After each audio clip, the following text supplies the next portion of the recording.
Minsan, ang dami nating iniisip tungkol sa future. Kaya nitong mga nakaraan, naghahanap ako ng apartment. Tinitingnan ko yung iba't ibang lugar. Iniisip kong saan kaya magsisimula yung next chapter ng buhay ko. Nakaka-excite, pero nakakatakot din. Kung mo sama, may yain ako.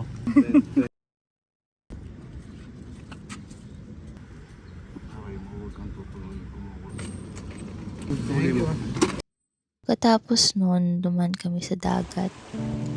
Habang pinapanood ko yung alon, may napansin akong pamilya ng aso. Yung mga magulang sobrang payat. Mukhang wala silang may-ari. Pero yung mga tuta, nilalaro lang sila, magkakasama. Doon ko na-realize, siguro hindi naman talaga nawawala yung hirap ng buhay. Mas nagiging kaya lang kapag may kasama ka. Kahit gaano kabigat, parang gumagaan kapag alam mong hindi ka nag-iisa. Ito kumain ng torna.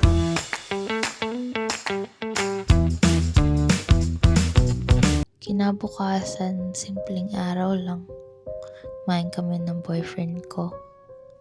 Walang special na okasyon. Pero minsan, yung mga simpleng araw pala ang pinakamasarap balikan.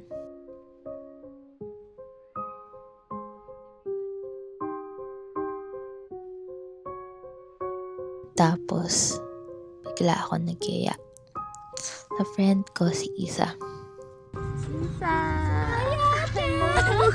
Halos 100 kilometers na biyahe para lang kumain ng lomi.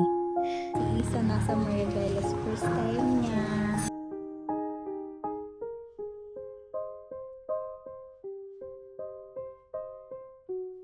Pero hindi naman talaga lomi yung pinaka-importante. Yung kwentuhan sa sasakyan, yung tawanan, yung pagiging spontaneous. Yun yung mga alaalang hindi mo napapansin na mabubuo pala. Tapos, nagkasama-sama yung mga friends namin doon. Lahat spontaneous trip pero lahat G. Kaya, super nag-enjoy kami. Habang tumatanda ako, unti-unti ko naiintindihan na hindi pala laging tungkol sa pag-abot ng goals ang buhay. Minsan, tungkol lang siya sa paghanap ng mga taong gusto mo makasama habang papunta ka doon. At siguro, okay lang kung hindi ko pa alam ang lahat. Kasi, bawat araw, may bago natututunan. At sa ngayon, masaya muna akong dahan-dahang mabuhay.